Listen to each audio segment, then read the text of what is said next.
other side of it is like, just because you kind of touched upon like all the details that some of you guys picked up on, like part of it is just because we have to put something there. Yeah. And why not have fun with it and kind of put little clues and ironically, like Aneesh did like most of the work on this, but if you watch the movie really closely, you might actually notice like there's several subplots happening in the corners of the screen. Yeah, simultaneous to the main movie. It's just different characters that you can see and pick up and watch their whole storyline. I mean, we did the math on it, not the math, we just looked at it. The amount of copy or just text that we had to write for the movie was about like 15 or 20 times the script.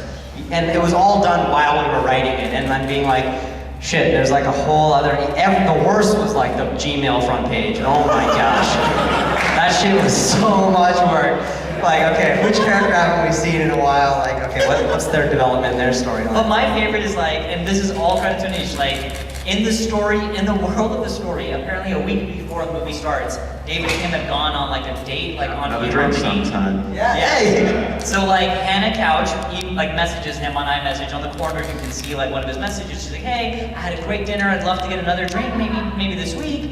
And then you see that same message again, like a couple like days later in the story. And then a week later, she's like, "Hey, like I just realized why you haven't been responding. Your daughter is missing.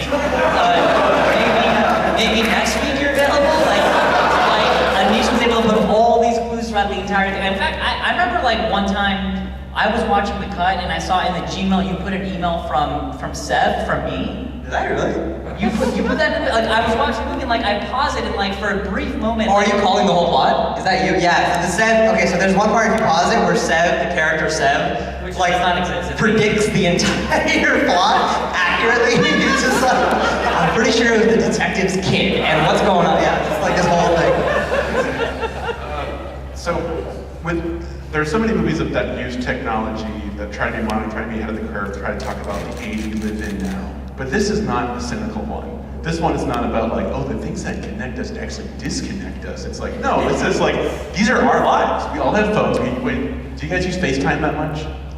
Not that much. Okay, but it works, Yeah, it had to work. Like, how else are we gonna see someone's face? There's like a non-cynical approach to technology. That can be emotional, that can have character. That is, like, I'm so glad you said that. I think that's my first question.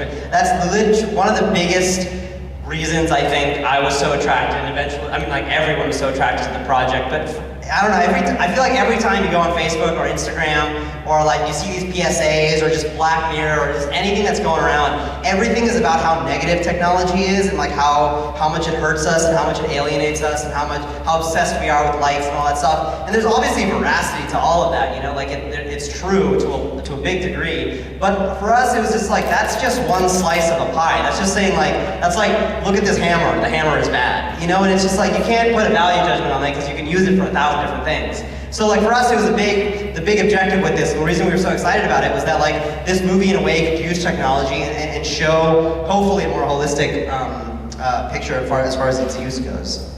Have anything you want to? What he said perfectly. So why did you decide with this kind of concept to talk about, or to use technology and to talk about, Reddit ages and so forth for a missing person story? Was that always the idea of the missing person story, and then the idea of applying it to some screen culture working there? Actually, it was actually the exact opposite of that. Long story short, Aneesh and I, writing partners, he directs, I produce. We had an opportunity with this production company, Basilev, which financed and produced the movie. They had produced a movie called Unfriended. Which takes place on like Skype and on a computer screen. Exactly, and when we met with them, they were like, "Can you guys pitch us an idea for a short film?" And we came up with the idea for Searching as a short. Yeah, and when we put together this short film, at the time, none of us wanted to do a feature film because we were like, there's no way. We saw Unfriended, and we're like, okay. And like, don't tell the audience. You weren't in Unfriended?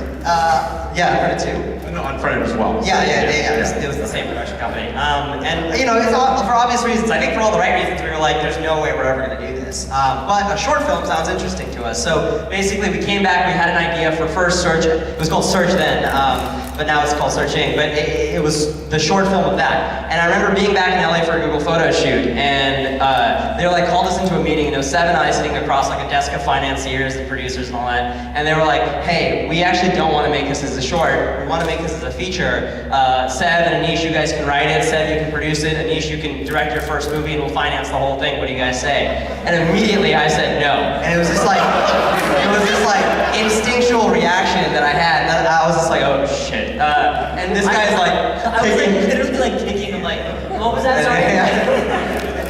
But in that moment, it felt like we would be, taking this concept, this gimmick, and stretching it.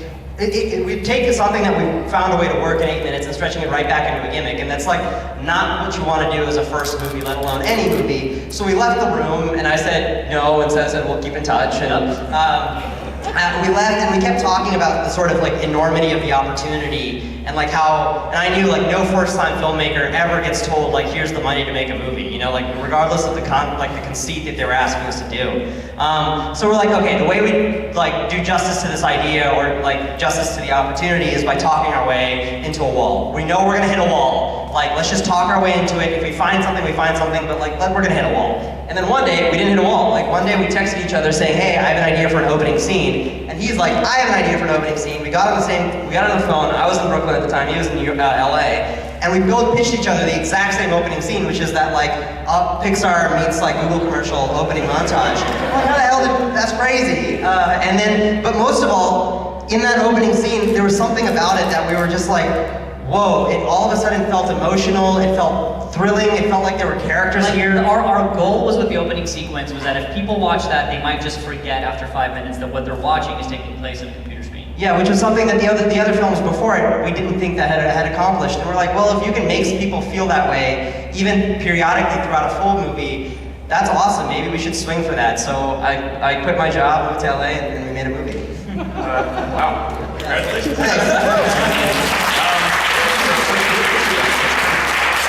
I'd say talk about how they use technology, use like close-ups to kind of, it's not just about like looking at a screen, it's about like what's kind of narrowing in narratively on that, and that's kind of the new choice you guys have compared to other kind of screen movies. Was that like a point of, in the screenwriting process, was that like a challenge particularly? Absolutely. I think for us, there's been a couple of movies that have taken place on screens, like Unfriended, for example, and when we were starting to write the script, we actually would take a break every day for 30 minutes and eat lunch and watch like 30 minutes of everything. Like if it's ever taken place on a screen, we've seen it, yeah. Including the Modern Family episode, which I love.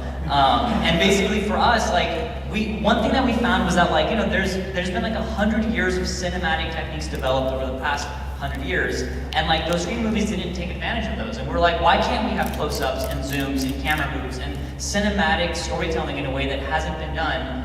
And maybe if we did that, that's kind of how we came up with all that. So then I have to ask then, because you guys believe in it, but you have actors that you're really relying on to essentially do like green screen acting. So how did you get them to really believe that this was going to come together?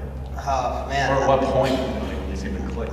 I think I don't know if to anybody, including the crew, it ever truly 100% clicked what they were doing until they saw the final movie. We got him to 70%, and I was just like, that's good enough. Where were you? 70%, you know what we're doing.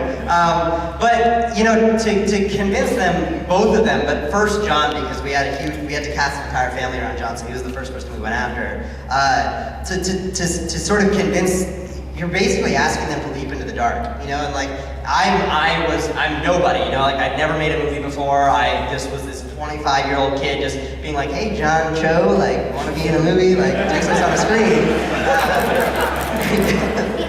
Everyone's gonna see it.